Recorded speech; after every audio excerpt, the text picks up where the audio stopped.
Bismillahirrahmanirrahim. Assalamualaikum warahmatullahi wabarakatuh. Saya ulang. Assalamualaikum warahmatullahi wabarakatuh. Baru malam kelima ini sudah mulai loyo-loyo jawab salam. Alhamdulillah. Alhamdulillahilladzi khalaqas samawati wal arda wa ma bainahuma. Alladzi ja'ala syahru Ramadan unzila fihi al-Qur'an hudan linnas wa bayyinatin minal huda wal furqan. Asyhadu an la ilaha illallah wahdahu la syarikalah wa asyhadu anna Muhammadan abduhu wa rasuluhu la nabiyya ba'da.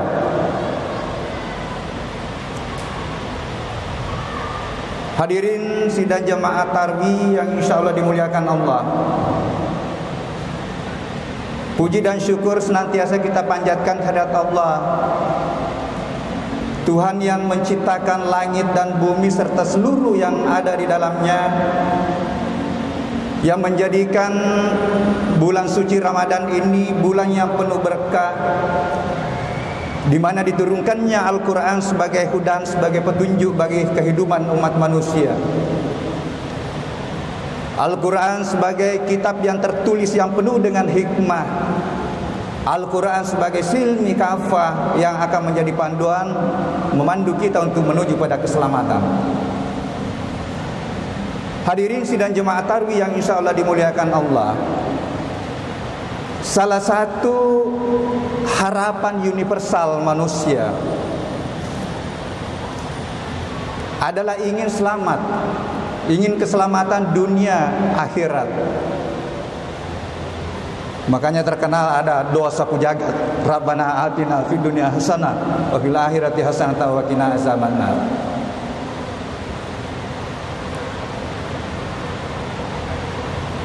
Islam sebagai frame kehidupan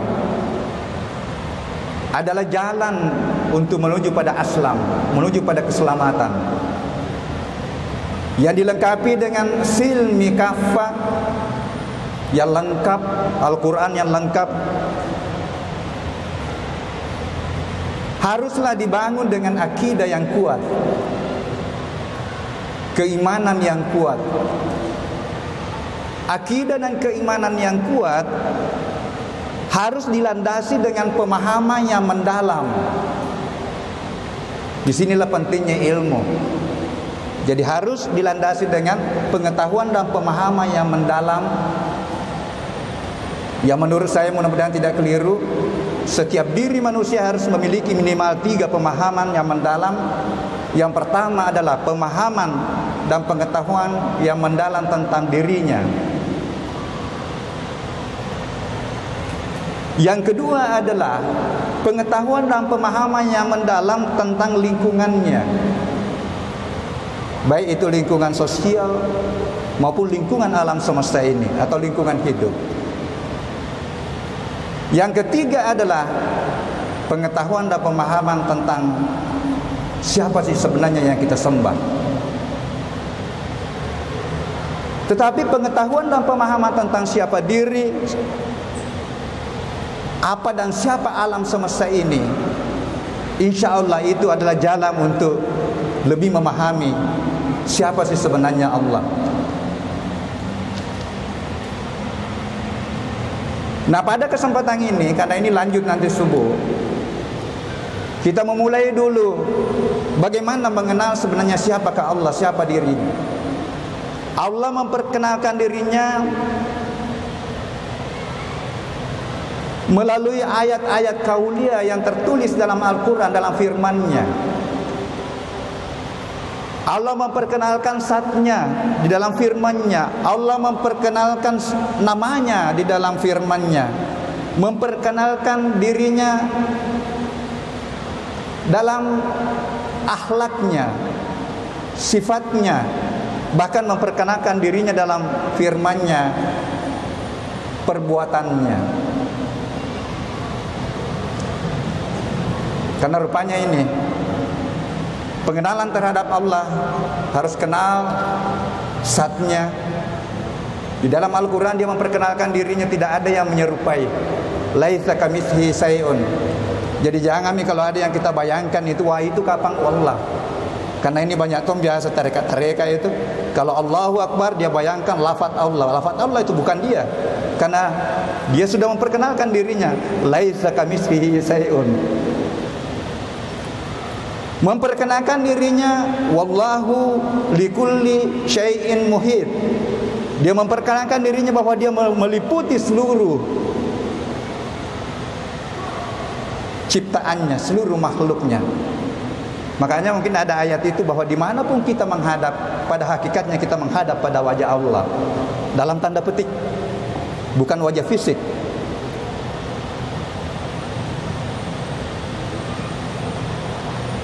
Yang kedua adalah Allah memperkenalkan dirinya pada ayat-ayat kauniyah. Dia memperkenalkan dirinya di tanaman, memperkenalkan dirinya di air, memperkenalkan dirinya di atmosfer. Inilah dibutuhkannya antara bagaimana nanti bahwa ilmu-ilmu umum yang dikaji, yang bersumber dari ayat-ayat kauniyah itu harus menyentuh ayat-ayat kauliyah dalam tanda petik yang sudah kurang lebih 500 tahun dikotomikan oleh ilmuwan-ilmuwan dari barat sana.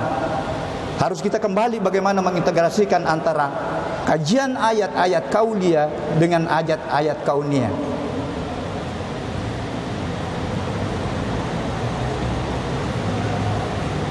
Hadirin sidang jemaah tarawih yang insya Allah dimuliakan Allah. Bahkan kalau kita lihat bahwa perkenalan pertama Rasulullah dengan Allah adalah membaca alam. Iqra bismi rabbikal ladzi khalaq. Yang pertama diperkenalkan adalah alam mikrokosmos. Memperkenalkan siapa sih sebenarnya manusia itu, tercipta dari alat. Allah pertama memperkenalkan dirinya sebagai pencipta. Jadi rupanya dia perkenalkan dirinya dulu. Perkenalan pertama dengan Rasulullah, bacalah Iqra bismi rabbikal ladzi khalaq. Baca berarti kalau kita bisa renungkan waktu itu kan belum ada Quran kan. Ini ayat pertama. Berarti yang pertama diperkenalkan adalah ayat-ayat kauniyah sebenarnya, yaitu alam mikrokosmos atau alam diri. Dan saya kira inilah mungkin yang memperkuat apakah hadis itu Ustaz, waman arafa nafsahu fakada arafa rabbahu. Nigi misengnya lena insyaallah ni seto tu matu puanna. Ini saya mencoba itu bukan hanya dari ranah tasawuf. Saya mengajar biologi, dari sel saya pertemukan, saya tunjukkan bahwa di sinilah kebesaran Allah. Saya mengajar tentang tanaman, di situ saya tunjukkan betapa kebesaran Allah di balik klorofil. Saya mengajar atmosfer, betapa kebesaran Allah yang mengatur semua itu. Dari awal penciptaan alam semesta ini, komposisi oksigen, ya. Oksigen, nanti sebentar subuh itu kita bahas berapa sebenarnya oksigen yang kita hirup supaya bisa mengantar kita bisa bersyukur. Komposisinya dari 5 miliar tahun yang lalu, bumi ini hadir itu tetap sekitar 21%. Nitrogen 78%. Jadi saya mengajar atmosfer, mengajar komposisi atmosfer di depan mahasiswa. Saya sampaikan bahwa inilah kebesaran. Ya, keluar sedikit ayat bahwa seluruh yang diciptakan itu adalah seimbang. Hanya manusia yang terkadang mempengaruhi keseimbangan alam ini.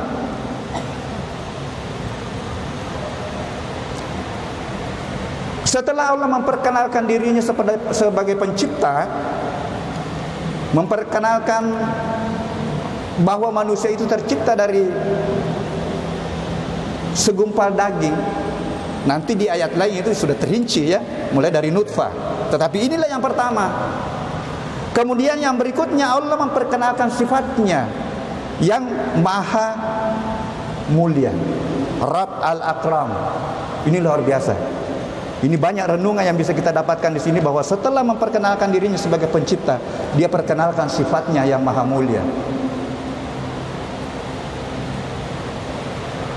Yang berikut dia memperkenalkan dirinya sebagai pengajar, sumber dan pemilik ilmu. Allama bil qalam. Jadi sebenarnya kita ini pengajar itu hanya menyampaikan ilmunya Allah. Kul innamal ilma indallah wa innama ana nasyirun mubin. Jadi hati-hati pengajar. Jangan sampai salah memberikan ilmu kepada anak didik kita. Disinilah perlu diformulasi kembali ilmu yang benar. Yang sudah tadi saya katakan bertahun-tahun, 400 tahun lebih atau 500 tahun lebih itu terdikotomi atau dibaratkan itu ilmu. Padahal kalau kita baca abad ke-14 puncak kejayaan Islam adalah integrasi. Ibnu Sina dia kuasai ilmu pengetahuan, ilmu kedokteran, tetapi dia kuasai fikih, dia hafal Al-Quran. Makanya sampai sekarang itu argumentasinya yang terkait kesehatan masih dikutip di kedokteran. Al-Biruni, saya baca buku Pak 147 ilmuwan masa lalu, itu luar biasa. Ini yang harus diformulasi kembali. Kenapakah kita terlalu bangga dengan Barat, tidak mau mengoreksi atau memformulasi argumentasi baru dengan memadukan antara nilai-nilai agama dengan nilai-nilai kearifan lokal kita. Saya katakan kalau kita ramu ini, Barat akan berkiprah ke kita. Bukan kita terlalu berkiprah di sana, tetapi memang butuh perjuangan berat. Karena sudah berapa lapis profesor, ilmuwan-ilmuwan yang dihasilkan semuanya adalah ilmuwan dikotomi. Dianggap aneh kalau ada orang pertanian berdiri di mimbar ini, dalam tanda petik ya. Ketika itu nanti terjadi bisa politik, ketika dilengkapi dengan nilai-nilai spiritual, dia akan terbangunlah politik yang beretika, berakhlak.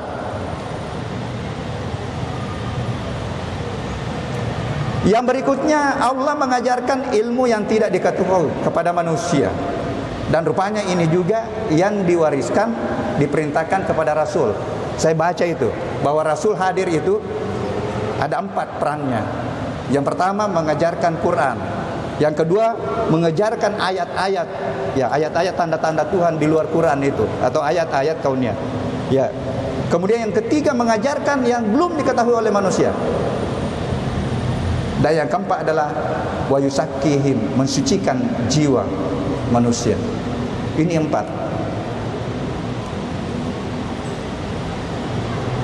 Hadirin sedang jamaah tarawih yang insya Allah dimuliakan Allah.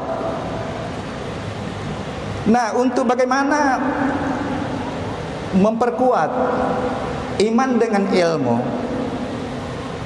Allah sudah mengisi diri setiap manusia dengan potensi-potensi kecerdasan, dengan potensi sifat-sifat mulia. Kita semua yang duduk di sini itu sudah mendapatkan tiupan kemuliaan, ruh kemuliaan dari Allah. Summa sawwahu wa nafaha fihi min ruhihi wa ja'ala lakumus sam'a wal absara wal afida qalilan ma tashkurun. Nanti kita lihat kenapa qalilan ma tashkurun, karena kelihatannya dangkal pemahaman kita terhadap nikmat yang diberikan oleh Allah. Inilah dibutuhkannya nanti bagaimana kajian-kajian ilmu yang bisa mengungkap berapa sih oksigen yang diberikan oleh Allah. Nanti sebentar subuh kita hitung, kita akan merenung. Kita tidak mampu bayar Pak, baru oksigen. Nah kita butuh itu 12 unsur di dalam diri kita. Kita butuh air. Jadi nanti bisa terungkap itu yang selalu diungkap Guru Ta. Seandainya kau mau hitung nikmatnya Allah, masolahnya Allah hitung dia mulai hitung. Betul itu. Itu dari udara, dari air itu tidak bisa dihitung. Sampai tak terhingga itu tidak ada habis nolnya itu.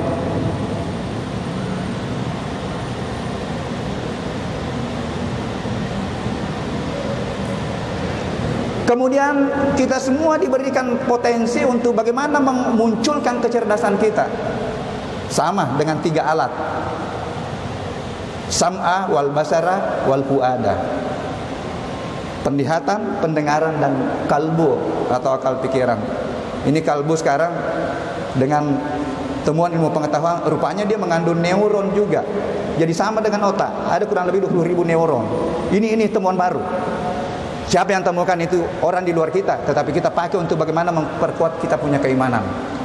Karena mohon maaf, hakul yakin terhadap apa yang kita yakini itu harus terbangun dengan ilmu yakin.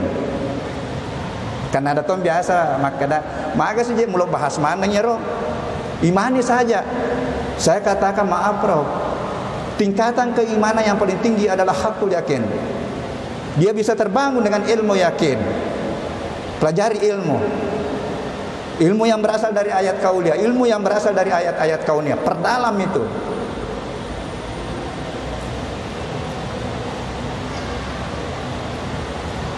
Hadirin sidang jamaah tarawih yang insya Allah dimuliakan Allah. Karena ini dibatasi waktu, ada 15 menit. Ya.